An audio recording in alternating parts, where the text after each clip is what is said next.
The autumn wind carried the scent of dying leaves and wood smoke across the Nebraska prairie as Martha Crenshaw stood at her kitchen window, watching the sun sink low behind the rolling hills. Her weathered hands gripped a piece of pale blue paper, an invitation that had arrived that morning with the weekly mail delivery. The Hendersons were hosting their annual Harvest Barn dance, and for the first time in 3 years, Martha found herself actually considering going. 3 years since Samuel had died of the fever. 3 years since she'd danced with anyone, laughed with anyone, felt like anything more than a ghost haunting her own homestead. At 42, Martha had resigned herself to a life of quiet solitude, tending her small farm and the handful of cattle that kept her fed and sheltered. The mirror showed her a woman grown thin from work and grief, her once golden hair now streaked with silver, her blue eyes dulled by sorrow. But something about that invitation stirred memories she'd buried deep. Samuel teaching her to waltz in their front parlor on winter evenings, the way her skirts had swirled as he spun her around their small cabin, both of them laughing like children, the warmth of his hands, the security of his arms, the joy of moving together to music only they could hear. A distant rumble of hoofbeats interrupted her reverie. Martha looked up to see a lone rider approaching, his silhouette dark against the crimson sky. She recognized him immediately, Cole Whitman, the drifter who'd been working the neighboring ranches for the better part of 2 months. She'd seen him in town a few times, a tall man with prematurely gray hair and eyes the color of storm clouds, always polite but keeping to himself. Cole reined in his horse near her gate, removing his hat as he approached. Even from a distance, Martha could see the exhaustion in his posture, the way he favored his left shoulder. Word around town was that he'd been injured in a fall from a spooked horse and was still healing. "Evening, Mrs. Crenshaw," he called out, his voice carrying the rough warmth of a man unaccustomed to long conversations. "Sorry to bother you so late, but my horse threw a shoe about a mile back. Was wondering if I might borrow your tools to fix it. Happy to pay for the trouble." Martha hesitated. She'd spoken to Cole Whitman perhaps 3 times in the past 2 months, brief exchanges in town that never lasted more than a minute. He seemed decent enough, but she'd grown used to her solitude, used to the safety of keeping the world at arm's length. But as she watched him struggle to dismount, clearly in pain from his injury, something in her chest softened. Samuel would have helped without question. And wasn't Christian charity supposed to extend to everyone, even mysterious drifters with storm cloud eyes? "Of course," she heard herself saying. "The blacksmith tools are in the barn. You're welcome to use them." Cole's face showed genuine surprise, as if he'd expected to be turned away. "Much obliged, ma'am. I'll be as quick as I can and out of your hair." Martha watched him lead his limping horse toward the barn, noting the careful way he moved, the obvious pain he was trying to hide. Before she could stop herself, she called out, "Mr. Whitman, have you eaten supper?" He turned back, his expression unreadable. "No, ma'am, but I don't want to impose. It's no imposition. I made more stew than one person can eat, and it'll just go to waste." Martha felt heat rise in her cheeks. When was the last time she'd invited anyone to share a meal? "You can eat while the shoe cools." For a long moment, Cole just stood there, hat in his hands, looking at her as if she'd spoken in a foreign language. Finally, he nodded slowly. "That's very kind of you, Mrs. Crenshaw. I'd be grateful for a hot meal." An hour later, Cole sat at Martha's small kitchen table, working his way through a bowl of beef stew that tasted better than anything he'd eaten in months. The warmth of the cabin, the savory aroma of the food, the soft glow of lamplight, it all felt dangerously close to something he'd given up hoping for long ago. Martha moved around her kitchen with quiet efficiency, refilling his coffee cup and cutting thick slices of cornbread. She seemed nervous, as if she'd surprised herself by issuing the invitation and wasn't quite sure what to do now that he'd accepted. "This is excellent stew, ma'am," Cole said, breaking the comfortable silence. "Best I've had since." He paused, old memories threatening to surface. "Well, since I've been on the trail. Thank you. It was my mother's recipe." Martha settled into the chair across from him, cradling her own coffee cup. "How long have you been traveling?" Cole considered his answer carefully. He'd learned to be cautious about sharing too much of his story. "About 5 years now.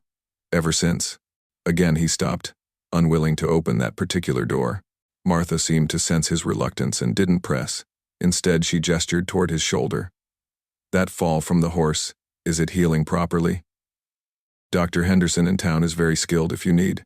"It's fine," Cole said quickly, then softened his tone. Thank you for asking, though. Most folks don't much care about a drifter's troubles. Everyone deserves to be cared about, Martha said quietly, and something in her voice made Cole look up sharply. There was pain there, carefully hidden but unmistakable to someone who carried his own share of it. They sat in silence for a moment, two wounded souls sharing space but not yet ready to share stories. Cole's eyes drifted around the modest cabin, taking in the details that spoke of a life carefully maintained despite loss. A man's coat still hanging by the door, though dust on the shoulders suggested it hadn't been worn in years. A photograph on the mantel showing Martha in a white dress beside a tall, bearded man with kind eyes. Wedding china displayed in a cabinet but clearly unused for some time. Martha followed his gaze to the photograph. My husband, Samuel. He died 3 years ago. I'm sorry for your loss. Thank you. Martha's fingers traced the rim of her coffee cup. It's strange how empty a house can feel, even when it's the same house you shared with someone for 15 years. Cole understood that particular loneliness better than he cared to admit. Yes, ma'am, it island. Something in his tone made Martha look at him more carefully. You sound like you speak from experience. Cole pushed back from the table abruptly, the chair scraping against the wooden floor. I should check on that horseshoe. Don't want to keep you up too late. But Martha wasn't ready to let the moment pass. There was something about this man, something in the careful way he held himself, the pain he tried so hard to hide, that called to the part of her that had been dormant for 3 years. Mr. Whitman, she said softly, before you go, I have something to ask you. Cole paused in the doorway, his back still turned. Yes, ma'am. Martha's hand found the blue invitation on the table, her fingers trembling slightly. The Hendersons are having a barn dance this Saturday night. A harvest celebration. I was thinking. She took a deep breath, gathering courage she didn't know she still possessed. I was thinking of going, but I haven't been to such a thing since Samuel died and she faltered, suddenly aware of how presumptuous this might sound. Cole was a drifter, a man passing through. Why would he want to escort a lonely widow to a country dance? Cole turned slowly, his storm-gray eyes unreadable. Ma'am? Martha felt her courage failing, but something, maybe it was the gentleness in his voice, or the way he'd thanked her for the simple kindness of a meal, made her push forward. Would you consider escorting me? I know it's forward of me to ask, and I know you're not planning to stay in these parts, but... She met his eyes directly. I think I'm ready to try living again, instead of just existing, but I'm scared to go alone. Cole stared at Martha for a long moment, his expression cycling through surprise, confusion, and something that might have been longing before settling back into careful neutrality. The invitation hung between them like a bridge neither was sure they dared cross. Mrs. Crenshaw, he said finally, his voice rough, I appreciate the kindness, but I'm not sure I'm the right man for such a thing. I'm just a drifter passing through. Folks might talk. Let them talk, Martha said with more fire than she'd felt in years. I'm tired of living my life according to what other people might think. Samuel's been gone 3 years, and I've spent every one of them hiding in this house like some kind of ghost. She stood, smoothing her worn skirt with nervous hands. I used to love to dance. Did you know that? Samuel and I would dance in this very kitchen on winter nights, and I felt so alive. So, she searched for the word. So myself. Cole's jaw tightened almost imperceptibly. Dancing's not for everyone, ma'am. Can't you dance? Or won't you? Martha asked, and there was something in her directness that seemed to catch him off guard. Cole looked away, his hands clenching and unclenching at his sides. I used to. Before what? The question hung in the air, heavy with unspoken pain. Cole was quiet for so long that Martha thought he wouldn't answer. When he finally spoke, his voice was barely above a whisper. Before I lost everything that mattered to me. Martha felt her heart clench with recognition. She knew that tone, that careful blankness that came from protecting yourself against too much feeling. She'd heard it in her own voice for 3 long years. Mr. Whitman, she said gently, what if we made a bargain? Cole looked at her warily. What kind of bargain? You escort me to the dance, and I promise not to ask about your past. We'll just be 2 people who understand loss, helping each other remember what it feels like to be among the living again. Martha's voice grew stronger as she spoke. 1 evening. No obligations beyond that, no expectations, just company. Cole studied her face in the lamplight, taking in the earnestness in her blue eyes, the determined set of her chin, the way her hands trembled slightly with nervous energy.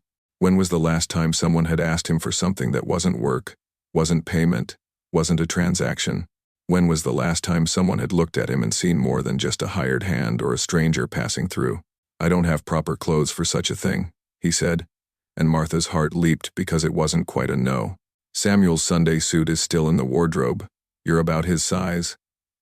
The words came out before she could stop them, and she saw Cole flinch slightly. "No," Cole said quietly. "No, it's practical. If we're going to do this thing, might as well do it properly." Martha felt a smile tug at the corners of her mouth, the first genuine smile she'd worn in months. "Does that mean yes?" Cole was quiet for another long moment, and Martha could almost see the internal battle playing out behind his storm-gray eyes. Finally, he sighed, a sound that seemed to come from somewhere deep in his chest. "One dance," he said. "I'll escort you to the Henderson place, make sure you're safely among friends, and dance with you once. After that, you're on your own to enjoy the evening." "One dance," Martha agreed, though her heart was already singing with the possibility of more. Cole nodded curtly and headed for the door. "I'll finish with the horseshoe and be on my way. Thank you for the meal, Mrs. Crenshaw." "Martha," she called after him. "If we're going to be dancing together, you might as well call me Martha." He paused with his hand on the door latch, not turning around. "Martha," he repeated, as if testing the weight of her name on his tongue. Then he was gone, leaving her alone in the warm kitchen with the echo of his voice and the wild beating of her heart. Saturday evening arrived with a crisp autumn chill and a sky so clear the stars seemed close enough to pluck. Martha stood before her bedroom mirror, hardly recognizing the woman staring back at her. She'd chosen her best-dressed deep green wool that brought out her eyes and fit her slender frame perfectly. Her hair was pinned up in a style she hadn't worn since before Samuel's death, and she'd even applied a touch of rouge to her pale cheeks. The sound of hoofbeats in the yard made her heart skip. Through the window, she could see Cole dismounting from his horse, and her breath caught in her throat. Samuel's charcoal gray suit fit him perfectly, emphasizing his broad shoulders and lean frame. He'd shaved and trimmed his graying hair, and in the moonlight, he looked like a different man, entirely still mysterious, but no longer quite so untouchable. Martha grabbed her shawl and the apple pie she'd baked for the potluck, taking one last look in the mirror. "You can do this," she whispered to her reflection. "It's just one evening." Cole was waiting by her front gate, holding the reins of a gentle mare alongside his own horse. He looked up as she approached, and for a moment, neither of them spoke. The transformation in both of them was startling, as if they'd shed their everyday selves and stepped into people they used to be. "You look beautiful, Martha," Cole said quietly, and the sincerity in his voice made her cheeks burn. "Thank you. You clean up rather well yourself, Mr. Whitman." "Cole," he said, offering her his hand to help her mount the mare. "If we're doing this, you might as well call me Cole." The ride to the Henderson farm was filled with comfortable silence, punctuated by the soft sounds of their horses' hooves on the dirt road, and the distant melody of fiddle music growing stronger as they approached. Martha found herself stealing glances at Cole, noting the way he sat his horse with natural grace despite his injured shoulder, the careful way he guided his mount to stay close enough to hers for protection, but far enough away to maintain propriety. "Nervous?" he asked as they crested the hill that overlooked the Henderson farm. Below them, the large barn glowed with warm yellow light, its doors thrown wide open to reveal couples dancing to the lively music of a small band. Lanterns strung between the trees cast dancing shadows on the ground, and the sound of laughter and conversation drifted up to them on the night air. "Terrified," Martha admitted. "You?" Cole's smile was rueful. "Same." They sat on their horses for a moment, looking down at the scene of festivity and joy, both of them remembering other times, other dances, other lives that seemed as distant as the stars overhead. "We could turn around," Cole said softly. "No one would blame you for changing your mind." Martha looked at him, this mysterious man who'd somehow appeared in her life at exactly the moment when she was ready to start living again. The moonlight softened the harsh lines around his eyes, and she could see glimpses of who he might have been before whatever tragedy had driven him to the lonely roads. "No," she said firmly. "I've spent 3 years being afraid. Tonight, I want to remember what it feels like to be brave." Cole studied her face, and something in his expression shifted. "In that case, ma'am, Shall we go make our grand entrance? Martha laughed, the sound bright and clear in the crisp night air. Indeed we shall, Mr. Whitman. Indeed we shall. As they rode down the hill toward the music and laughter, Martha felt something she hadn't experienced in 3 years' anticipation, not just for the evening ahead, but for the possibility that maybe, just maybe, she wasn't meant to spend the rest of her life alone. The moment they entered the barn, Martha felt every conversation pause and every eye turn toward them. She'd expected the attention a widow making her first social appearance in 3 years, escorted by the mysterious drifter who'd been working the area ranches, but the intensity of it still made her want to turn and flee. Cole seemed to sense her discomfort. Without a word, he placed his hand gently on the small of her back, a gesture of protection that somehow made her feel less exposed, less like a curiosity to be examined. Martha Crenshaw, Judith Henderson bustled over, her round face glowing with delight. I was so hoping you'd come, dear. And Mr. Whitman, how nice to see you again. Judith's eyes sparkled with barely contained curiosity, but her smile was genuine. You both look absolutely lovely. Thank you for including me, Judith, Martha said, offering the apple pie. I brought this for the supper table. Bless you, child. You know how the men love your apple pie. Judith took the pie and leaned in conspiratorially. Save me a dance later, Mr. Whitman. I want to see if those stories about your waltzing skills are true. Cole's eyebrows rose. Stories? Judith winked. Old Mrs. Patterson was in town last week, swearing she saw you dancing with her granddaughter Emma behind the schoolhouse. Said you moved like a man who'd had proper lessons. Martha felt a stab of something that might have been jealousy, quickly followed by curiosity. Who was Cole Whitman really? And where had a drifter learned to waltz? Before Cole could respond, the fiddle music started up again, a lively square dance that had couples forming sets across the barn floor. Martha watched with longing as the dancers began the familiar steps, their faces bright with laughter and the simple joy of movement and music. Would you like to dance? Cole asked quietly, close to her ear. Martha looked up at him, surprised. I thought you said just one dance. I did, but that was before I saw the look on your face when the music started. His storm-gray eyes were gentle. You look like someone who's been holding her breath for 3 years and just remembered how to breathe. The observation was so accurate it took Martha's breath away. Yes, I would like to dance very much. Cole led her onto the floor, and they took their places in one of the squares. Martha's heart pounded as the caller began announcing the steps, but as soon as the music started and Cole's hand found hers, everything else faded away. He was an excellent dancer, smooth, confident, leading her through the intricate patterns of the square dance with an ease that suggested years of practice. His hands were gentle but sure, and when the dance called for him to spin her, he did so with a flourish that made her skirts swirl and her laugh ring out across the barn. Where did you learn to dance like this? Martha asked breathlessly as they promenaded around the square. Cole's expression grew guarded for a moment, but then he seemed to make a conscious decision to let it go. My mother insisted on lessons. Said no son of hers would embarrass the family name at social gatherings. She sounds like a formidable woman. She was. The sadness in Cole's voice was unmistakable, but before Martha could ask more, the dance was ending and couples were applauding each other and the musicians. Another, someone called out, and the fiddle player launched into a slower tune, a waltz that made Martha's heart skip. Cole started to step back, clearly intending to escort her off the floor, but Martha caught his hand. Please? I haven't waltzed in so long. And you're such a good partner. Something flickered in Cole's eyes, pain, longing, memory, but he nodded and pulled her back into his arms. The moment his hand settled on her waist and hers found his shoulder, the rest of the world disappeared.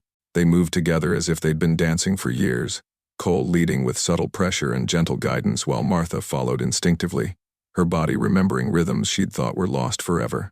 Other couples swirled around them, but Martha was aware only of Cole, the warmth of his hands, the solid strength of his frame, the way he looked at her as if she were something precious and fragile. You're beautiful when you smile, he said softly, his voice barely audible over the music. Martha felt heat rise in her cheeks. I'd forgotten how much I missed this. Dancing, music, feeling alive. I know the feeling, Cole said, and there was something raw in his voice that made Martha look up at him sharply. For a moment, his carefully constructed walls seemed to crack, and she caught a glimpse of devastating loss, of a man who understood exactly what she meant about forgetting how to feel alive. But before she could say anything, the waltz was ending, and Cole was stepping back, the barriers firmly back in place. As the evening progressed, Martha found herself swept into the warm embrace of community in a way she hadn't experienced since Samuel's death. Neighbors who had maintained polite distance during her mourning period suddenly remembered how much they'd always enjoyed her company. She danced with old Mr. Henderson, shared gossip with the church ladies, and even helped serve the abundant supper that had been laid out on long tables at one end of the barn. But through it all, she remained acutely aware of Cole. He'd kept his word about dancing with her. They'd shared 3 more dances after that first waltz, each one feeling more natural and right than the last. But between dances, he'd retreated to the edges of the gathering, nursing a cup of coffee and deflecting attempts at conversation with polite but distant responses. Martha watched him from across the barn as she helped clear the supper dishes, noting the careful way he held himself apart from the festivities. It was as if he was there but not there, present in body but protecting some essential part of himself from the warmth and fellowship surrounding him. "He's an enigma, that one," Judith Henderson said, following Martha's gaze. "Been working for various ranchers for 2 months now, and nobody knows anything about him beyond his name and the fact that he's the best horseman anyone's seen in years. Some people prefer their privacy," Martha said carefully. Judith studied her friend's face with shrewd eyes. "And some people have wounds that haven't healed yet. You'd know something about that, wouldn't you, dear?" Martha felt heat rise in her cheeks. "Judith, I'm not prying, Martha. I'm just saying that sometimes 2 broken people can help each other remember how to be whole again." Judith squeezed Martha's hand gently. "You look happier tonight than I've seen you in 3 years. That's worth noticing." Before Martha could respond, the fiddle player announced the last dance of the evening. Another waltz, slow and sweet and tinged with the melancholy of endings. Martha looked across the barn to where Cole stood by the door, clearly preparing to leave. Their eyes met across the crowded space, and for a moment, time seemed suspended. Then Cole was moving toward her, weaving through the other couples with that fluid grace that marked all his movements. "I believe I owe you one more dance," he said quietly, offering his hand. Martha placed her hand in his, feeling the calluses on his palm, the strength in his fingers. "Just one?" "Just one," Cole confirmed, but his voice was gentle, almost regretful. This waltz was different from the others. Slower, more intimate, with an awareness between them that hadn't existed at the beginning of the evening. They moved together in perfect harmony, and Martha found herself closer to Cole than she'd been to any man since Samuel died. She could feel the warmth of his body, smell the clean scent of soap and wool and something uniquely him. "Thank you," she said softly as they swayed to the music. "For tonight, for reminding me that I'm still alive." Cole's arm tightened slightly around her waist. "Thank you for asking me. It's been a long time since I felt welcome somewhere."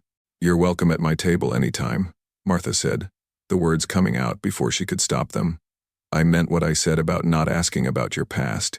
Everyone deserves a place where they can just be themselves, without questions or judgment."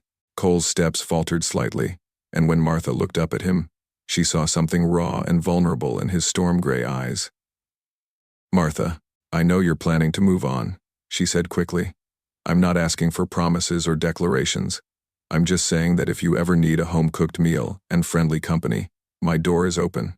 The music swelled around them, and other couples spun past in a blur of color and movement, but Martha was aware only of Cole and the way he was looking at her as if she'd offered him something infinitely precious and dangerous. "You don't know what you're offering," he said quietly. "I know exactly what I'm offering. Friendship, acceptance, maybe." She hesitated, then pushed forward with the same courage that had made her invite him to the dance in the first place. "Maybe something more, if you're ever ready for it." Cole stopped dancing altogether, standing perfectly still in the middle of the swirling couples. His hands tightened on hers, and for a moment, Martha thought he might pull her closer, might say something that would change everything between them. Instead, he stepped back, releasing her hands with obvious reluctance. "The music's ending," he said, his voice carefully neutral. "I should get you home." Martha felt disappointment wash over her, but she nodded gracefully. "Of course." As they made their way toward the door, collecting Martha's shawl and saying their goodbyes, she tried to ignore the feeling that something important was slipping away from her. Tonight had been magical, a return to life she'd thought was lost forever. But she could sense Cole retreating behind his walls again, and she wasn't sure how to reach him. The ride home was quieter than their journey to the dance, both of them lost in their own thoughts. The moon had risen higher, casting silver light across the prairie and making the familiar landscape look mysterious and beautiful. Martha stole glances at Cole, trying to read his expression in the pale light, but his face was turned away from her, focused on the road ahead. When they reached her gate, Cole dismounted quickly and came around to help her down from the mare. His hands lingered at her waist for just a moment longer than necessary, and Martha felt her pulse quicken. "Thank you," she said softly, "for everything. Tonight was." She searched for words adequate to describe the evening's magic. "It was wonderful." Cole nodded, but his expression remained guarded. "You should get inside. It's getting cold." Martha could feel him pulling away, retreating into the careful distance he'd maintained before tonight. The realization sent a spike of something like panic through her chest. "Cole," she said, catching his sleeve as he started to turn away. "What I said in there, about my door being open, I meant it." Cole looked down at her hand on his arm, and something flickered across his face. "Martha, you seem like a good woman, a kind woman. You deserve better than." He gestured vaguely at himself. "Then whatever this island, shouldn't I be the one to decide what I deserve?" Cole's jaw tightened. "You don't understand." "Then help me understand," Martha said, stepping closer. "Talk to me. Tell me why you look like a man carrying the weight of the world on his shoulders. Tell me why you dance like an angel but act like you don't deserve simple human companionship." For a moment, Cole's carefully constructed facade cracked, and Martha saw the pain he'd been hiding, deep, soul-crushing grief that made her own loss seem small by comparison. "I had a wife once," he said suddenly, the words seeming torn from somewhere deep inside him. "Rebecca, and a daughter, Emily. She would have been 8 years old now, if she'd lived." Martha's breath caught. "Oh, Cole. Influenza took them both in the span of a week. I was away on business, and by the time I got home," Cole's voice broke slightly, "by the time I got home, they were already buried. I never got to say goodbye, never got to hold them one last time." Martha felt tears sliding down her cheeks. "I'm so sorry." "That was 5 years ago," Cole continued, his voice flat and emotionless now. 5 years of drifting from place to place, taking whatever work I could find, trying to outrun the memories. But they follow me everywhere." He looked at Martha directly for the first time since they'd left the dance. "I can't offer you anything, Martha. I don't know how to be anything but broken." Martha stepped closer, close enough to see the unshed tears in his eyes, close enough to feel the pain radiating from him like heat from a forge. "Cole," she said gently, "do you think Samuel's death didn't break me? Do you think I haven't spent 3 years wondering how to keep breathing when the person who made life worth living is gone forever?" Cole's eyes widened slightly, as if he hadn't considered that her grief might match his own. "The difference," Martha continued, "is that tonight, for the first time since I lost him, I remembered that being broken doesn't mean being destroyed. Sometimes broken things can be mended, and sometimes—" She reached up to touch his cheek, feeling the rough stubble under her fingertips. "Sometimes two broken things can hold each other together until the healing starts." Cole closed his eyes at her touch, leaning into her palm as if it were the first gentle thing he'd felt in years. "Martha, I'm not asking you to forget them," she said softly. "I'm not asking you to stop loving them. I'm just asking you to consider that maybe Rebecca and Emily wouldn't want you to spend the rest of your life punishing yourself for surviving." Cole's hand came up to cover hers, pressing it against his cheek. "You don't know what you're asking. I'm asking you to stay," Martha said simply. "Not forever, if you can't, but for now. For as long as you can stand it. Let me cook for you. Let me listen to you when the memories get too heavy. Let me help you remember that you're more than just your grief." Cole opened his eyes, and Martha saw the battle being fought behind them, the desire to accept what she was offering warring with the guilt and fear that had driven him for 5 years. "I don't deserve kindness," he whispered. "Everyone deserves kindness," Martha replied firmly. "And you deserve it most of all, because you've forgotten how to be kind to yourself." Cole stood frozen for a long moment, Martha's hand still pressed against his cheek, her words echoing in the space between them. The prairie wind stirred around them, carrying the scent of frost and dying leaves, and somewhere in the distance, a nightbird called its lonely song. Finally, Cole stepped back, gently removing Martha's hand from his face but not releasing it entirely. He held her fingers in his, studying them as if they might hold answers to questions he'd been afraid to ask. "If I stay," he said quietly. It can't be. I can't promise you anything beyond friendship. I don't know if I'm capable of more than that anymore. Martha felt her heart soar despite the careful boundaries he was trying to establish. I'm not asking for promises, Cole. I'm asking for presence, for the chance to see what might grow between two people who understand loss. Cole looked up at her then, and for the first time since she'd known him, his expression was completely unguarded. She saw the scared, grieving man behind the careful facade, the father who'd lost his child, the husband who'd failed to protect what mattered most. I dream about them, he said suddenly. Every night. Rebecca laughing in our kitchen, Emily chasing fireflies in the backyard. And every morning, I wake up and have to remember all over again that they're gone.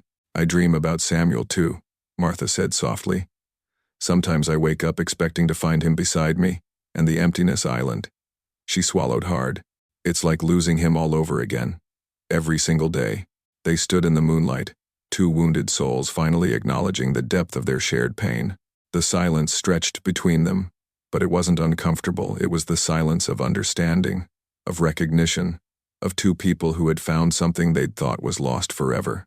There's a cabin for rent on the Jameson place, Martha said eventually. It's small, but it's clean and private. Mrs. Jameson mentioned she was looking for a reliable tenant. Cole nodded slowly. I could ask about it tomorrow. And I could. Martha hesitated, then pushed forward. I could use help with some repairs around my place. The barn roof needs patching before winter, and there's a fence that needs mending. Nothing too strenuous for your shoulder, but steady work if you want it. Cole's mouth quirked upward in what wasn't quite a smile but was closer than she'd seen from him before. Are you offering me a job, Martha Crenshaw? I'm offering you a reason to stay put for a while. See how it feels to have a place to call home, even temporarily. Cole was quiet for another long moment, and Martha held her breath, afraid that she'd pushed too hard, asked for too much. But when he looked at her again, something had shifted in his expression. All right, he said simply. I'll stay. For a while. Martha felt tears of relief prick her eyes. Really? Really? Cole's voice was stronger now, more certain. But Martha, I need you to understand I'm not the man I used to be. I don't know if I'll ever be that man again. I'm not the woman I used to be either, Martha replied. Maybe that's okay. Maybe we're supposed to become new people. People who understand that happiness is precious because we know how easily it can be lost. Cole lifted her hand to his lips, pressing a gentle kiss to her knuckles. The gesture was formal, almost courtly, but it made Martha's heart race nonetheless. Thank you, he said quietly, for taking a chance on a broken-down drifter with too much baggage and not enough sense to accept kindness when it's offered. Thank you for reminding me that I'm brave enough to ask for what I want, Martha replied. I'd forgotten that about myself. As Cole mounted his horse to ride back to town, Martha stood by her gate watching until his silhouette disappeared into the darkness. For the first time in 3 years, she wasn't dreading the empty house that waited for her. Tonight had changed something fundamental, not just between her and Cole, but within herself. She was no longer just Samuel Crenshaw's widow, defined by loss and loneliness.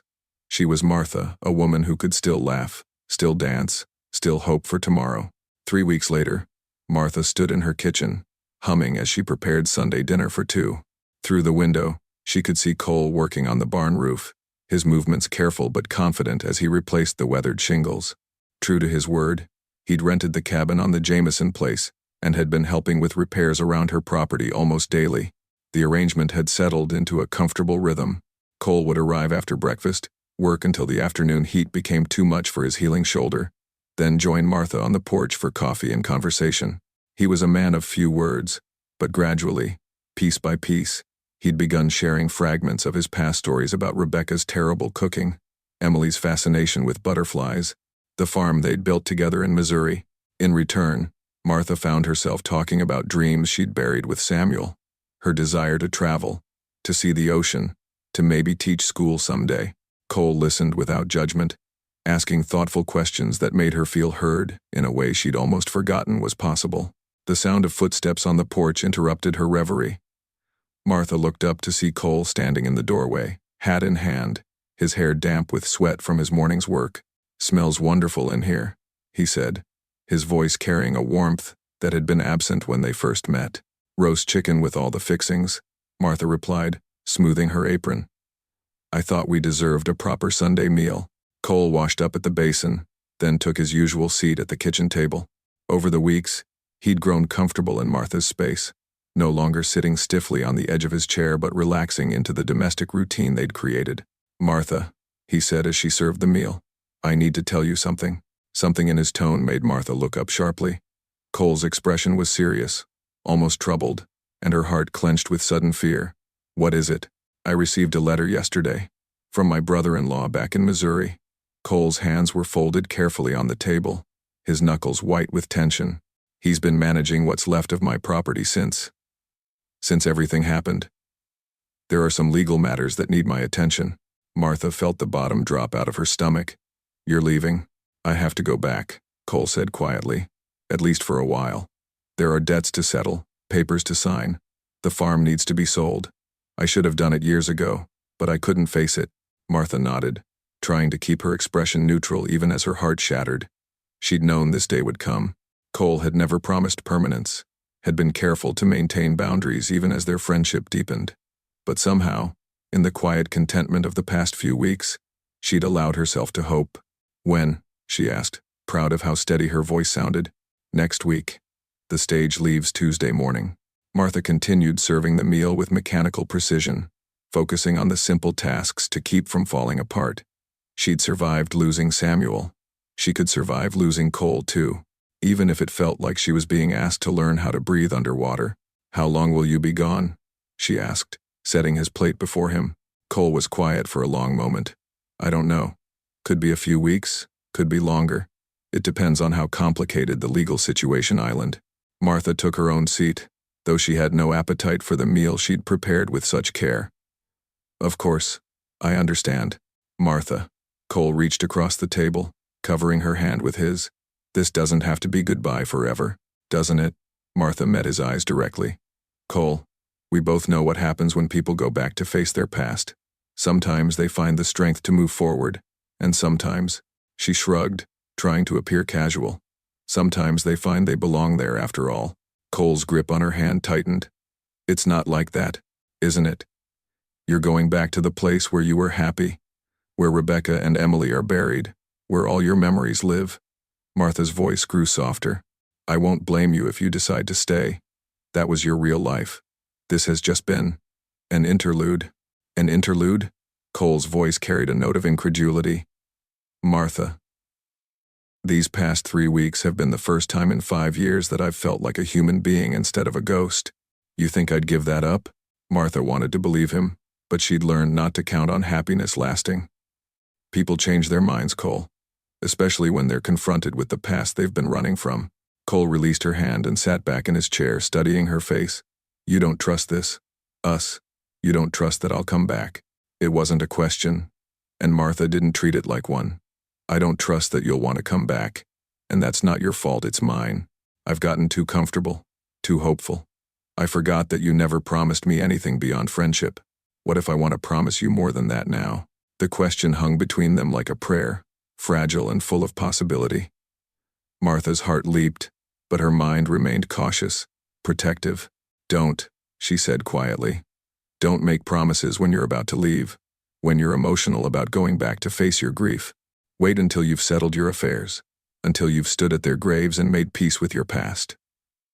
Cole stared at her for a long moment, and Martha could see him wrestling with the truth of her words.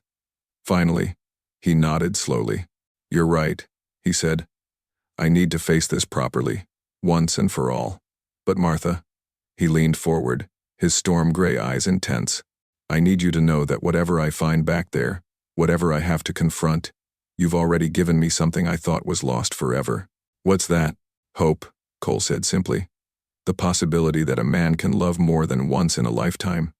That grief doesn't have to be the only thing that defines him." Tuesday morning arrived gray and cold, with a bitter wind that seemed to cut straight through to the bone.